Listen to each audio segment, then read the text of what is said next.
On va donc poursuivre cette dernière section, donc le chapitre 15, verset 1 jusqu'au chapitre 22 à la fin. Donc après avoir vu au chapitre 12 à 14 les 7 signes importants, on vient maintenant à cette dernière section ici des 7 coupes. Les 7 coupes que Jean voit alors dans le ciel, après avoir vu ce autre grand signe.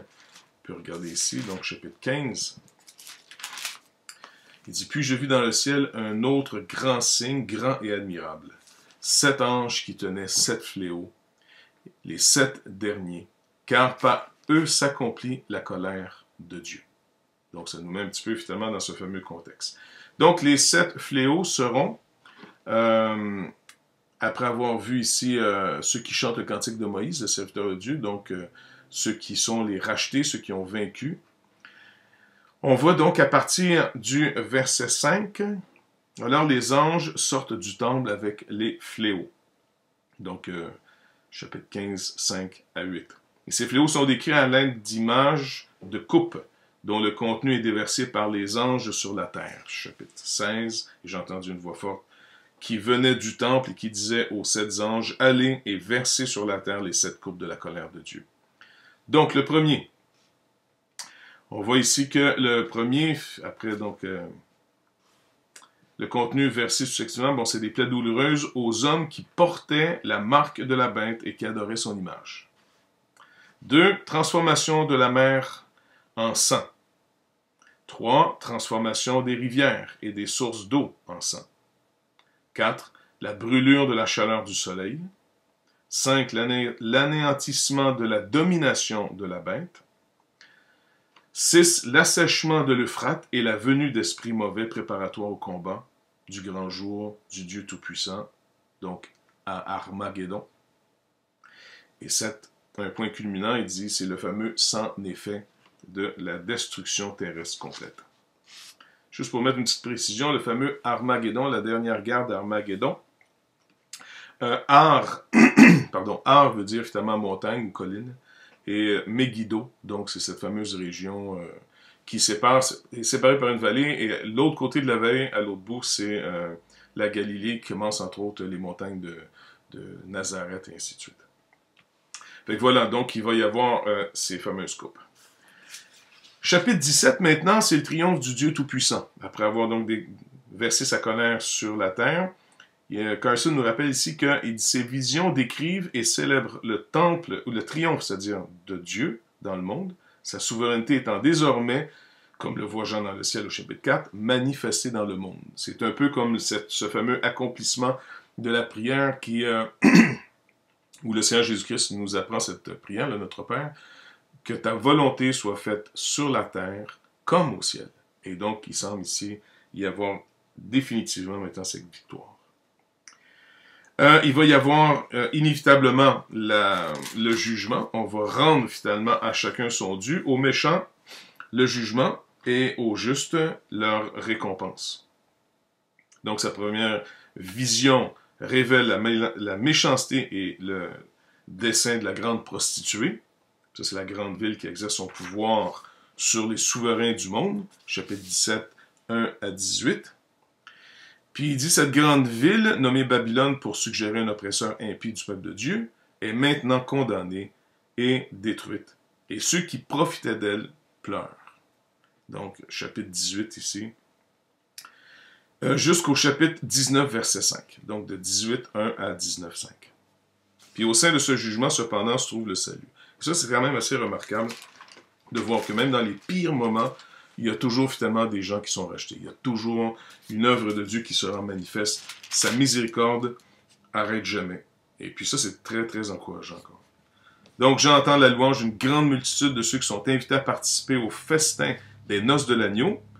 Chapitre 19, à partir du verset 6, il dit, « J'ai entendu comme une voix d'une foule nombreuse, comme un bruit de grosses eaux, comme un bruit de tonnerre, de fort tonnerre, disant, « Alléluia !» Car le Seigneur notre Dieu Tout-Puissant est entré dans son règne. Réjouissons-nous et soyons dans l'allégresse. Donc on voit vraiment cette grande célébration des noces de l'agneau. Donc Jean décrit ensuite la victoire sur les fameuses bêtes et les nations assemblées, et remporté finalement ici encore une fois par le fameux cavalier sur le cheval blanc, donc versets 11 à 21. Et donc ici, c'est encore une fois la victoire de Christ. Suit la célèbre description des 1000 ans, d'où le fameux terme du millénium, au cours desquels Satan est lié et séparé, et qui sépare, c'est-à-dire la première résurrection de la seconde. On voit ici dans le contexte, on va peut-être le regarder rapidement. Donc, au chapitre 20, versets 1 à 2, « Puis je vis descendre du ciel un ange qui avait la clé de l'abîme. » Et là, c'est là que Satan est finalement lié. Plus loin, il dit « Et je vis des trônes, et ceux qui étaient assis furent donnés le pouvoir de juger. Je vis les âmes de ceux qui avaient été décapités à cause du témoignage de Jésus et à cause de la parole de Dieu, et de ceux qui n'avaient pas adoré la bête, ni son image, et qui n'avaient pas reçu la marque sur leur front et sur leurs mains. Ils revinrent à la vie, ils régneront avec Christ pendant 1000 ans. Les autres morts ne revinrent point à la vie jusqu'à ce que les 1000 ans fussent accomplis. » C'est la première résurrection. Donc, on voit ici. Et il y a une bénédiction à cette première résurrection, car c'est dit, après, « Heureux et saints ceux qui ont part à la première résurrection. La seconde mort n'a point de pouvoir sur eux. Ils seront sacrificateurs de Dieu et de Christ. Ils régneront avec lui pendant 1000 ans. » Donc, on voit, c'est cette fameuse partie de l'Apocalypse où on offre ces grands débats sur le fameux millénium. Est-ce qu'il est littéral, dans le sens, est-ce qu'il doit avoir une période de 1000 années? Est-ce que c'est une période énorme, dans le sens, le 1000 veut dire soit énorme? Et c'est là que les interprétations peuvent varier. Donc, encore une fois, il suit la célèbre description du 1000 ans, ou encore millénium, au cours duquel Satan est lié et qui sépare la première résurrection de la seconde. Jean dépeint alors la dernière révolte finale et la destruction de Satan, au verset 7. Parce que quand les 1000 ans furent accomplis, Satan sera relâché de sa prison. Et le jugement divin de tous les morts, donc tous les défunts, devant le grand trône blanc, les versets 11 à 15. « Et je vis un grand trône blanc et celui qui était assis dessus. La terre et le ciel s'enfuirent devant sa face. Il ne fut plus trouvé de place pour eux. Je vis les morts. » Donc, c'est sûrement les morts, encore une fois, qui n'étaient pas revenus à la vie. « Je vis les morts, les grands et les petits, qui se tenaient devant le trône. Des livres furent ouverts, et un autre livre fut ouvert, celui qui est le livre de vie, et les morts seront jugés selon leurs œuvres, d'après ce qui est écrit dans ces livres. » Et puis, pour nous dire qu'il y a des livres et le livre, c'est, verset 15, « Quiconque ne fut pas trouvé écrit dans le livre de vie fut jeté dans les temps de feu. » Rappelez-vous cette phrase où Jésus dit « Soyez plutôt heureux » lorsque les disciples étaient revenus, là, de chasser les démons, ainsi de suite. Il dit « Réjouissez-vous plutôt que vos noms sont inscrits dans le livre de vie. » Donc, on voit ici cet accomplissement. Donc, après ça, on voit qu'il voit un nouveau ciel, une nouvelle terre. Donc, c'est la fameuse promesse que l'apôtre Pierre nous rappelle, prophétisée par Isaïe, entre autres. Donc, Dieu y réside avec son peuple, et les justes sont séparés maintenant des méchants. Et comme il est dit au verset 6 à 8. Donc, il nous rappelle, il dit « C'est fait, je suis Alpha et l'Oméga. Maintenant, celui qui vaincra héritera ces choses. Je serai son Dieu, il sera mon fils. Mais pour les lâches, les incrédules, les abominables, les meurtriers, les impudiques, les enchanteurs, les idolâtres et tous les menteurs, leur part sera dans les temps ardents de feu et de soufre. » Et ce qui est la seconde mort.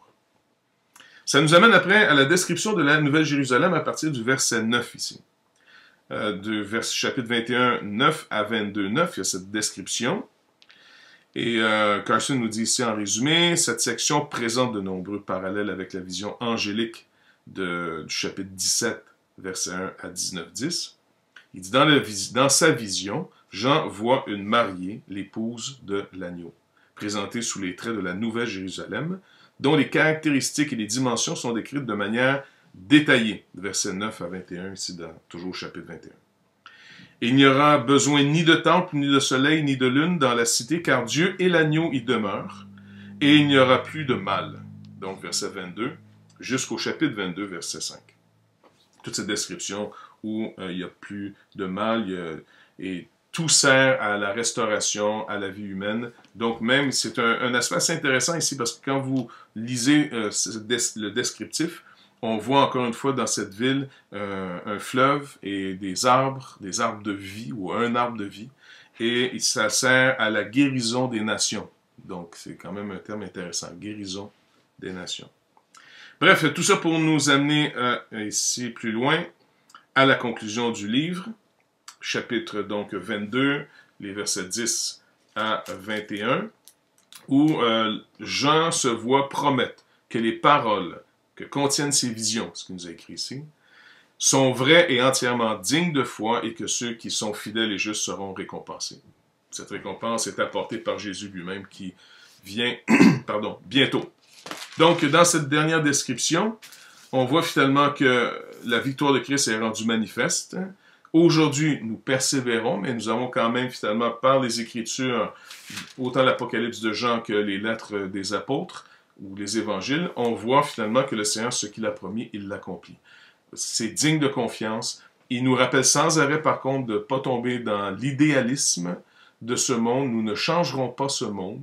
Nous pouvons améliorer ce monde. Nous pouvons finalement surtout être fidèles au Seigneur Jésus-Christ dans ce monde. Ça peut produire un impact dans les cultures par la grâce de Dieu. Ça peut contribuer à ce qu'on a vu peut-être dans d'autres survols, ce qu'on appelle la grâce commune. Certains pays, il y a plus de grâce, il y a plus d'abondance, il y a plus de paix, il y a plus de liberté pour servir le Seigneur que dans d'autres pays. C'est une grâce, c'est pas un dû. Nous pouvons contribuer à cette grâce commune. La grâce spécifique de Dieu, c'est plutôt celle de notre salut. Celle où Dieu fait miséricorde à qui fait miséricorde, fait grâce à qui fait grâce. Donc, tous ceux qui viennent à lui par Jésus-Christ seront pardonnés, régénérés, ils sont sauvés, ils ont part à la nouvelle vie sur la nouvelle terre et de nouveaux cieux. Donc, c'est un livre qui se veut extrêmement encourageant, malgré qu'il nous rappelle qu'on devra passer au travers souvent de grandes persécutions. Et ça s'est vu au travers de toute l'histoire d'Église. Mais il semble, si on comprend bien l'interprétation de ce livre, et la plupart des écoles s'accordent pour le dire, que la fin des temps doit se finir dans une apostasie, donc dans des temps extrêmement difficiles. Mais Jésus-Christ est vainqueur, et nous sommes dans ce vainqueur. Voilà! J'espère que ce survol du Nouveau Testament vous a encouragé, et on se voit donc après pour un temps questions-réponses.